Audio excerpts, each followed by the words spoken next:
पूरे पूरे उठता दरद राजा तनी छापना हरदिया।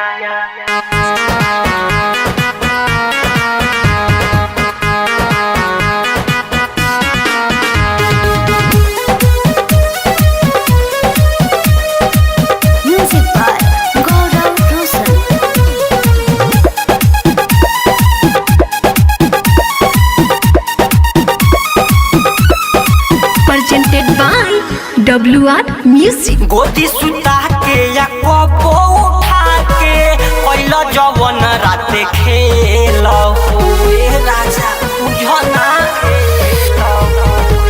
कटे ही लाइट करे लगल फाइट भइल गजब के झमेल हो का देखी अइल संगे मोर गइल आँखी से गिर गइले लोरे राजा तनी छापना हरदिया।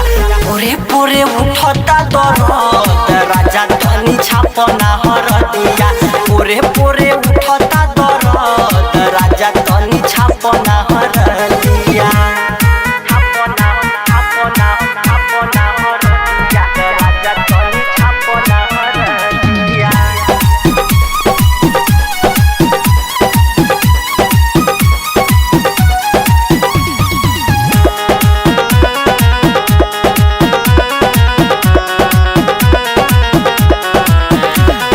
देह कमजोर बा ऊपर से राजा तोहार जोर बा ले लो पल भर के माजा मिलल साजा बेजोर बा एहो बुझना एक तो देह कमजोर बा ऊपर से राजा तोहार जोर बा ले लो पल भर के माजा मिलल साजा बेजोर बा कके बरियारी खोल दे हो तू सारी कमर में दिहल दरद राजा तनी छापना हरदिया। पोरे पोरे उठता दरद राजा तनी छापना हरदिया। पोरे पोरे उठता दरद राजा तनी छापना हरदिया।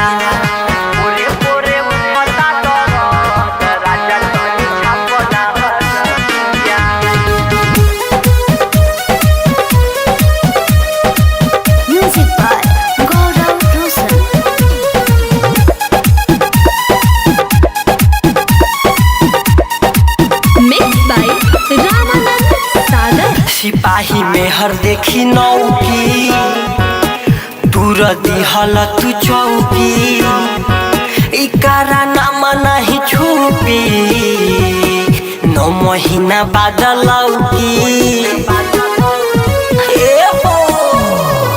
सिपाही में हर देखी नौकी दूर दिहल तू चौकी इकारा नाम नहीं छुपी 9 महीना बाद लौकी।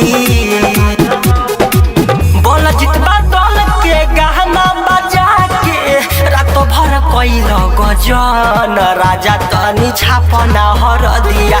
पूरे पूरे उठता दरद राजा तनी छापना हरदिया। पूरे पूरे उठता दरद राजा तनी छापना अरे हरदिया हो। WR Digital Recording Studio।